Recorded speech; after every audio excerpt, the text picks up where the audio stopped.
Welcome to the Human Capital Innovations Podcast. We're your source for personal, professional, and organizational growth and development, where we share original research, explore industry trends, and interview executives and thought leaders from across the globe. We hope you join us often for practitioner-oriented content around all things related to leadership, HR, talent management, organizational development, and change management. Maximize your personal and organizational potential with Human Capital Innovations Podcast.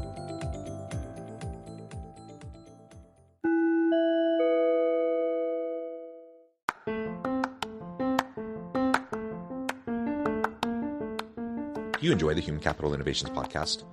Enjoy ad-free listening by going to the Patreon page, and please consider contributing even at the producer or sponsorship level. And please leave a review. Thank you for your support.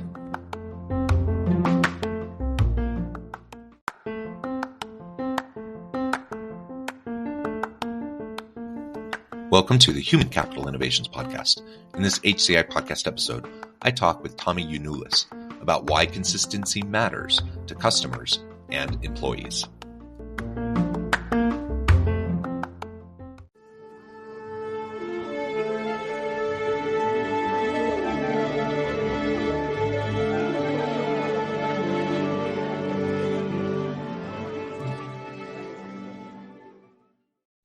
Tommy Yionoulis, welcome to the Human Capital Innovations Podcast.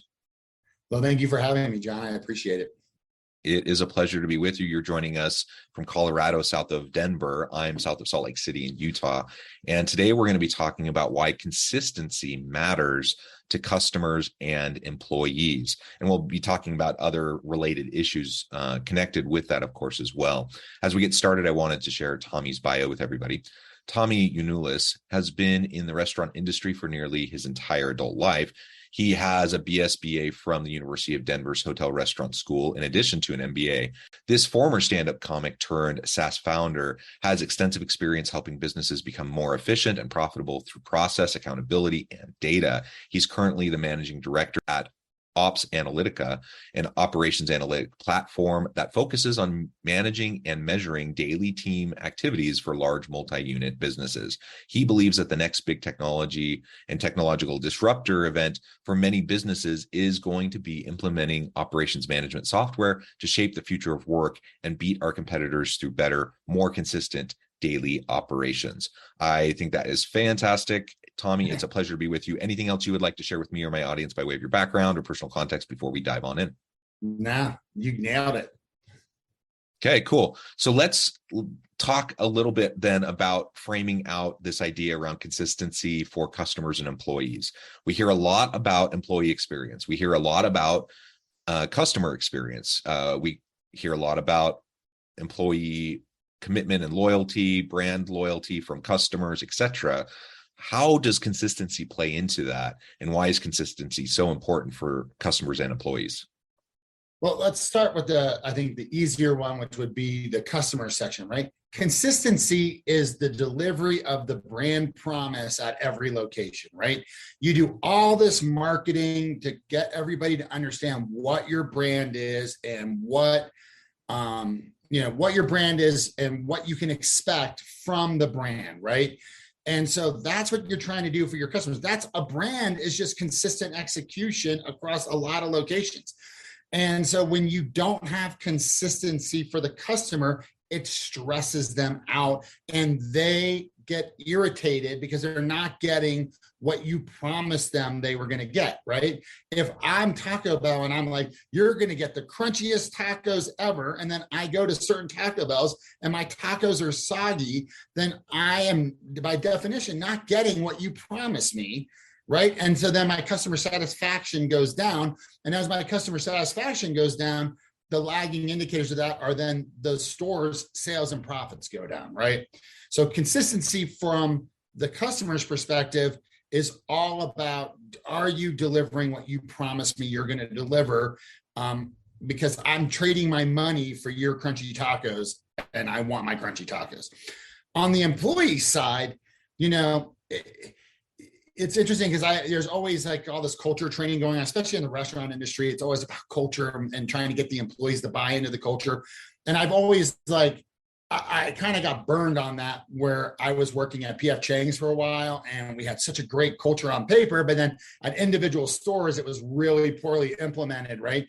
So, and we would spend quite a bit of time in the training. I was a trainer for them at one point, of talking about our culture and why we were different. And I've since that period of time, I've always said you should do less on culture training and just try to live the culture. And that's the best way to kind of get it over the hump to people in the business, right?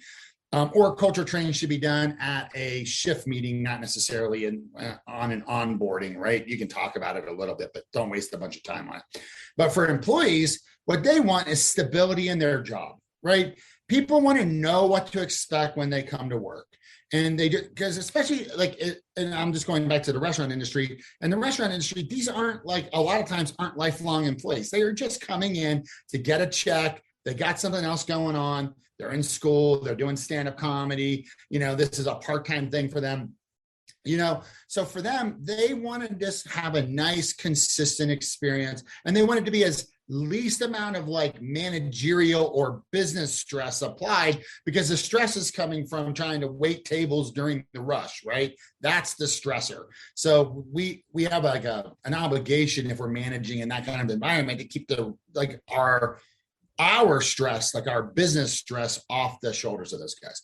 So I think in both cases, on the customer sense, it's about delivering the brand promise. And on the employee sense, it's about trying to lower turnover, really, by keeping it very chill and being a good place to work. Yeah, I like that. And I like your approach to culture.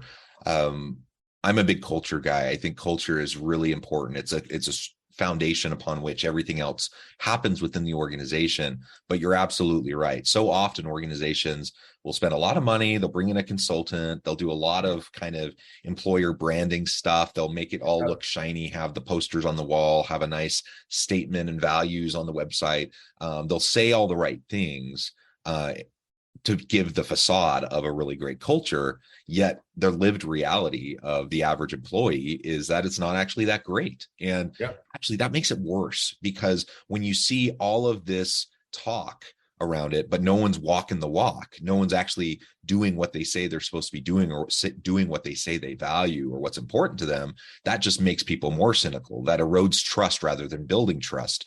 And ultimately it increases things like turnover, burnout, frustration, etc.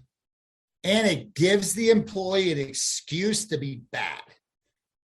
Because what happens is they go, well, you said you were going to treat us all good and let you treat us like garbage. So why should I go the extra mile and try to wow this guest? Or why should I do a good job on my side work? Or why should I try to be a great employee? Because you lied to me.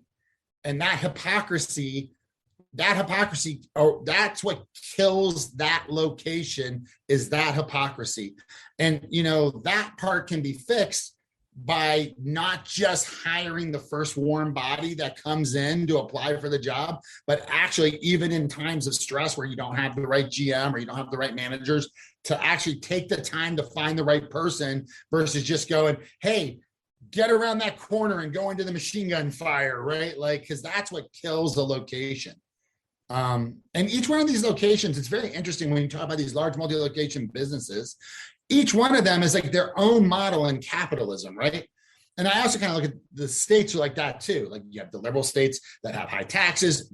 There's all these, we have 50 individual models at a state level of economic systems, but each store is its own economic system. And you can see the rules of capitalism and incentive and managerial efficacy all play themselves out in each individual location, right? But yeah, that culture stuff, you got to be very careful, because if you make a big deal about your culture and then you don't live it, that it's going to be bad news. Yeah. So let me reiterate too. I think it's really important to have these culture conversations. I believe it's really important to have that good mission and value statement on your website and integrated into the various documents and mechanisms of the organization. I do believe all of that's important, but it starts with the daily lived experience of the employees.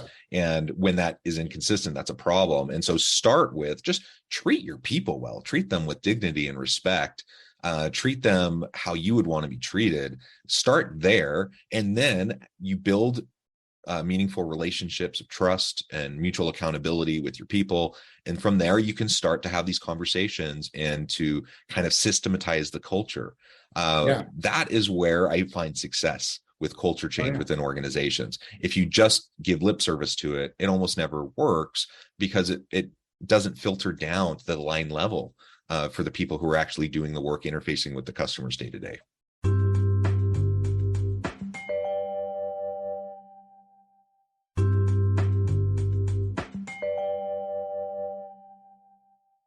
Absolutely. And here's the other thing too, you said, like you need to have systems and processes within your business to facilitate the living of the culture, right? So like at PF Chang's as an example, you could buy people lettuce wraps. That was the thing that we really encouraged for people to do. Oh, you've never been here before? Have you had our lettuce wraps? I'm going to buy them for you, because the food cost on them was like nominal at the time when I worked there, like 20 years ago. It was like 36 cents an order. So let's say there's 60 cents an order today, right? Nothing comparatively, because if you gave one order away, the people would be so blown away that they would come back and order them every time. And it was the highest profit margin item, and the stores that sold the most lettuce wraps had the highest profits. So, but here's the deal. A lot of people talk about that. Oh, you buy lettuce wraps. But if you don't have a process in place where the employee can go up and go, hey, I want to buy that table of lettuce wraps, and the manager doesn't go, absolutely, get them for them and I'll comp it off, then that's another way you can erode the culture. Like you have to have the systems in place, the processes, you have to give people the permission to live the culture that you're trying to create. Because that's what a lot of people do, is they talk about culture and they put it in the book, but then every time the employee tries to do anything to live the culture, they get shut down, and then boom, that's another way to erode that trust.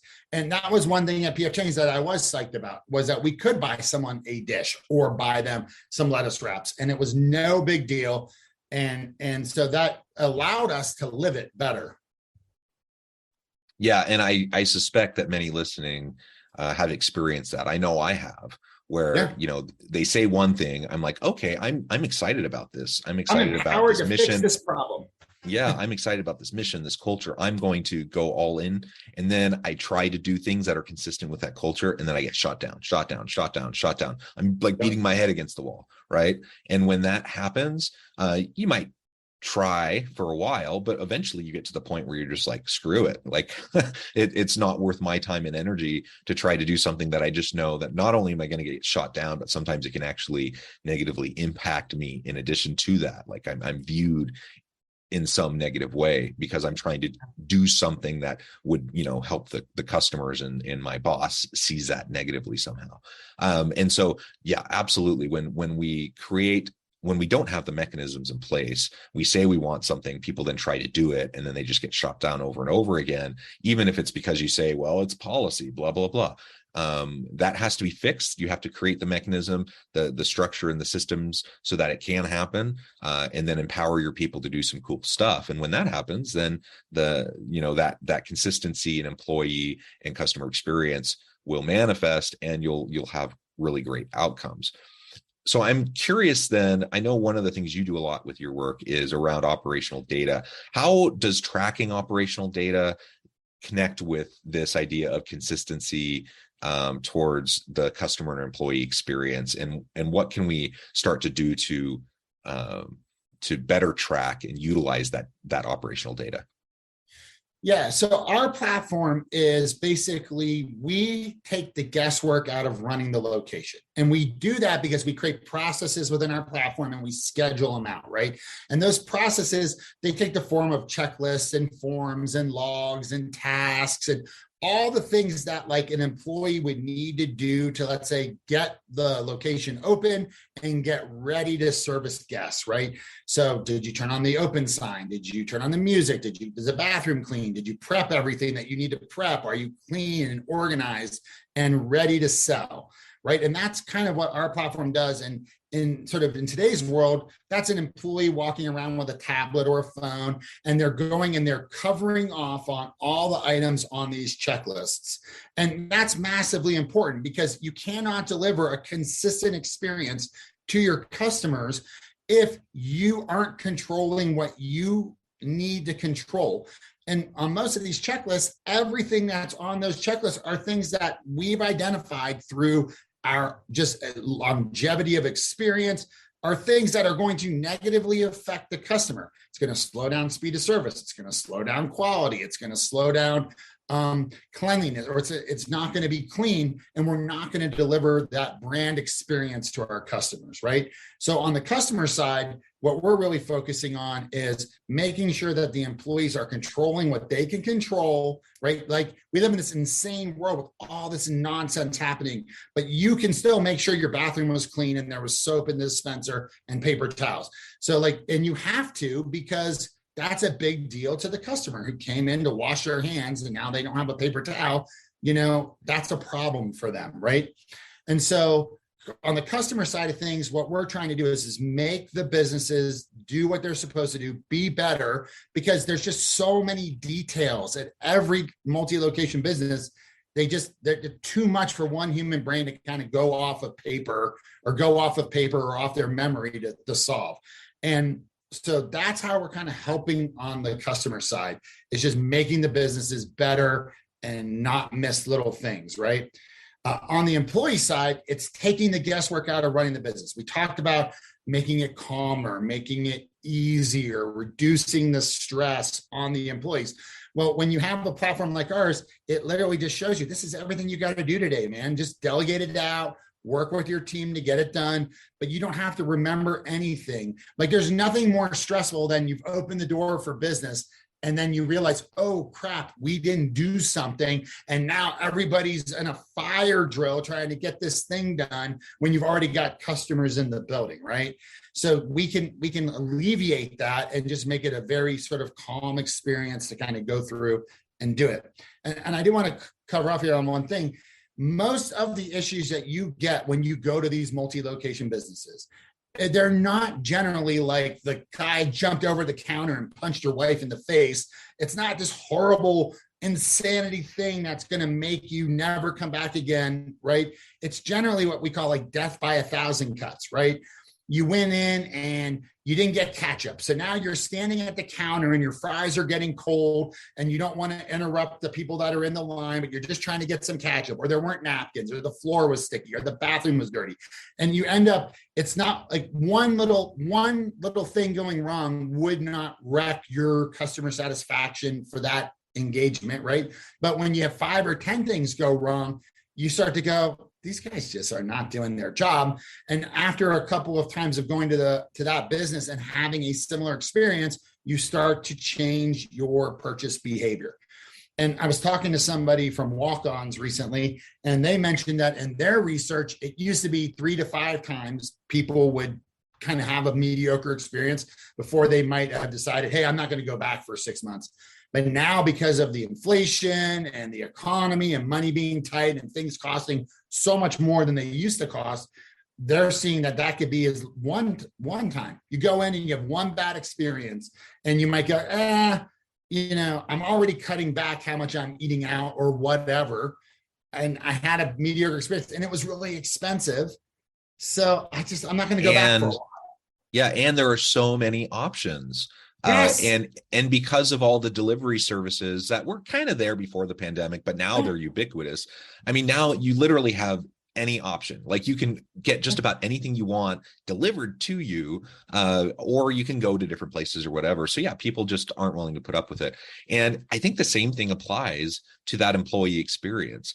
It's death by 1,000 cuts. I don't think most leaders wake up in the morning thinking, how am I going to exploit and screw over my people today? Right.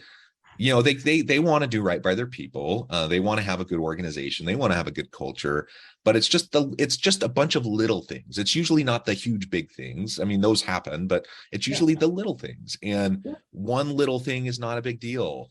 2 or 3 aren't a big deal. But when you have 5, 10 of these a day, multiple days in a row for weeks on end, months on end, you start to just look around. You're like, hey, it's a tight labor market. I have skills. I am in demand. And then that's where people start to think about moving on, and turnover happens, or withdrawal cognitions or whatever. And now you're just not getting your best out of your people, or you're losing your best people. And it usually comes back to just these inconsistent ways that you're handling things, and these small little problems that over time just build up and people just get fed up with it, and they're not willing to put up with it because they know they have options.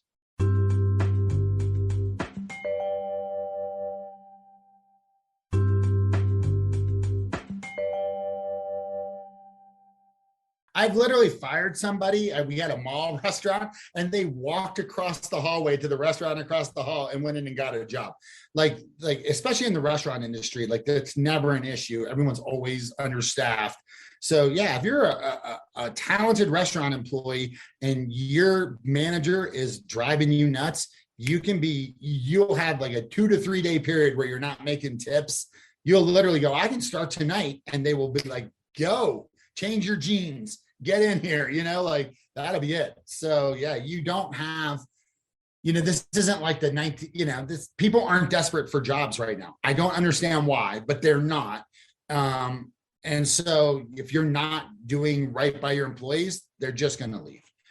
And I think one thing that I've learned more and more from having done this business, and we're in our 8th year now, is the importance of having great general managers in your locations, because culture is lived at the location level. It's experienced on a daily shift basis, and finding good GMs to manage these stores is just, if you get a good GM, you got to pay that guy, you keep that person, because they can make or break a location. And you see it all the time. You had a great GM, they get promoted, the assistant comes in, and within 3 weeks, every employee is quit.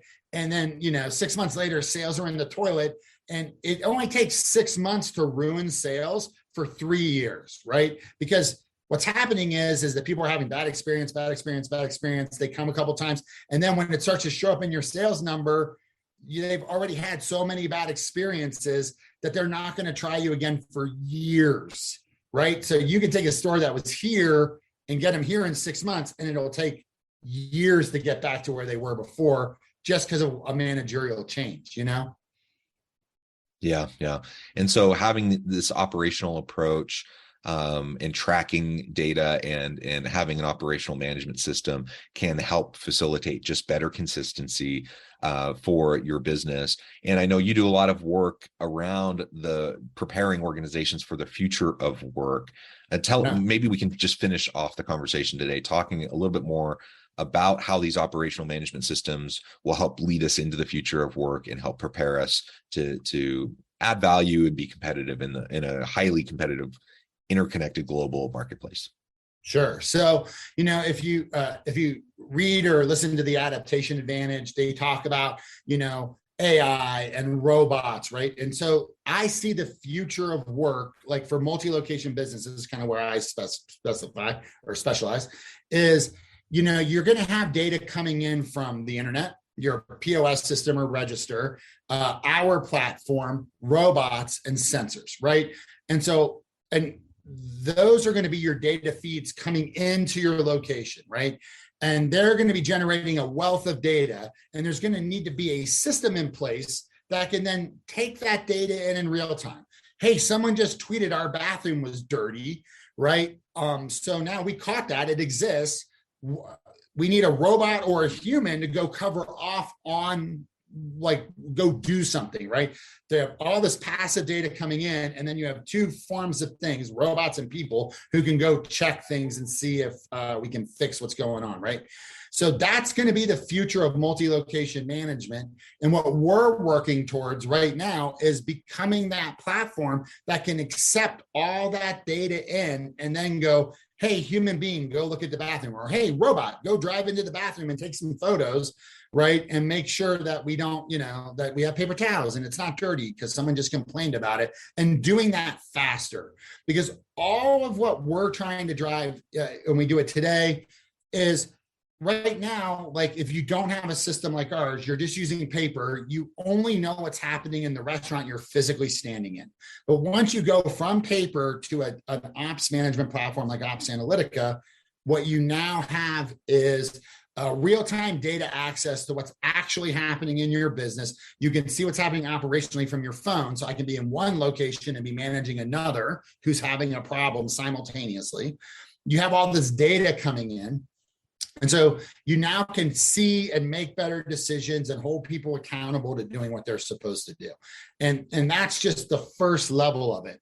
And we can take sensor data in, and we're working with a robot company, but it's like, we just want to get to that next level, and we're actually implementing AI right now. So to use that to make decisions based off of all the data we're collecting. So then we can start telling people, hey, go do this, go do that. Because all we really want to do is identify issues and fix them faster so we irritate less customers.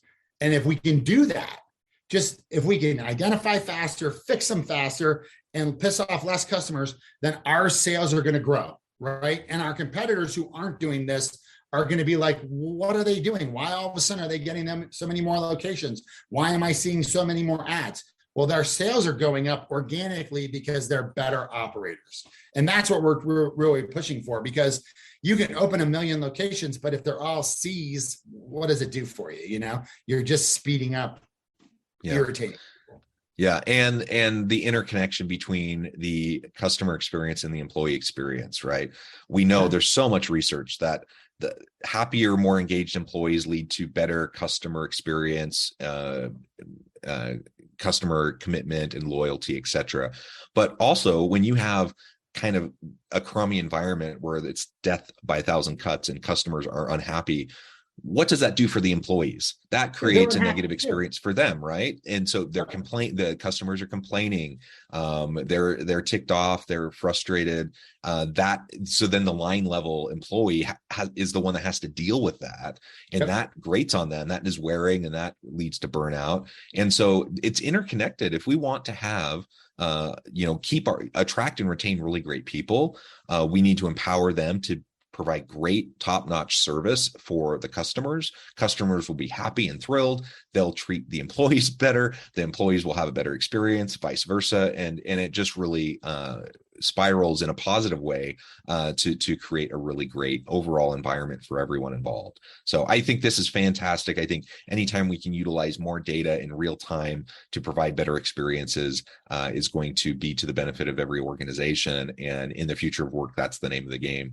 Well, Tommy, it has been a real pleasure. I note the time and I need to let you go here in just a minute. But before we wrap up, I just wanted to give you a chance to share with the audience how they can connect with you and find out more about your work, and then give us a final word on the topic for today. Sure. So opsanalytica.com, that'll be in the show notes. My job now is to talk to people about their business, their problems, and try to figure out if my solution would be a fit to help them. So I'm dying to have conversations with people. So if you're struggling operationally, you can't get your employees to do something, you're having a hard time pulling an initiative through, you need more data, please go to opsanalytica.com, get on the chat and say, hey, I want to talk to Tommy. I heard him on the podcast. I would love to do it. You can also check me out on LinkedIn and message me or friend me. I'd love to talk to anybody, because that's what's really driving me right now, is understanding how we can help out people in other verticals besides the restaurant space, because I know we can. And I look forward to meeting you. And so please reach out. I'm dying to talk to you. To wrap it up, the next big technological revolution in multi-location businesses is going to be going from paper-based systems, that's my biggest competitor, to operations management systems, and start utilizing data and holding people accountable.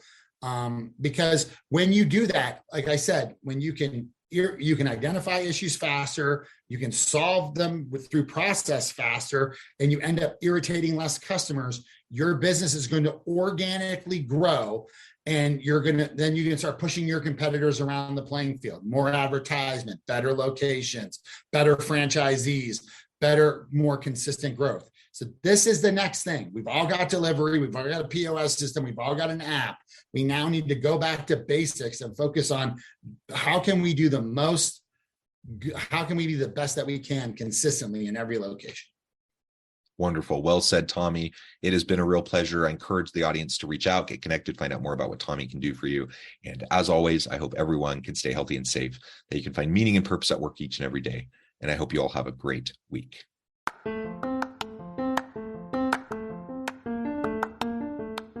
Do you enjoy the Human Capital Innovations podcast?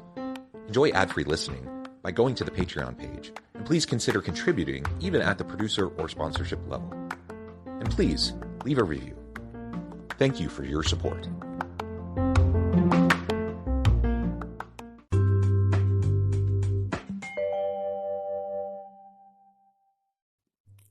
Thanks again for joining us for this episode of the Human Capital Innovations podcast. I hope you stay healthy and safe and that you have a great week.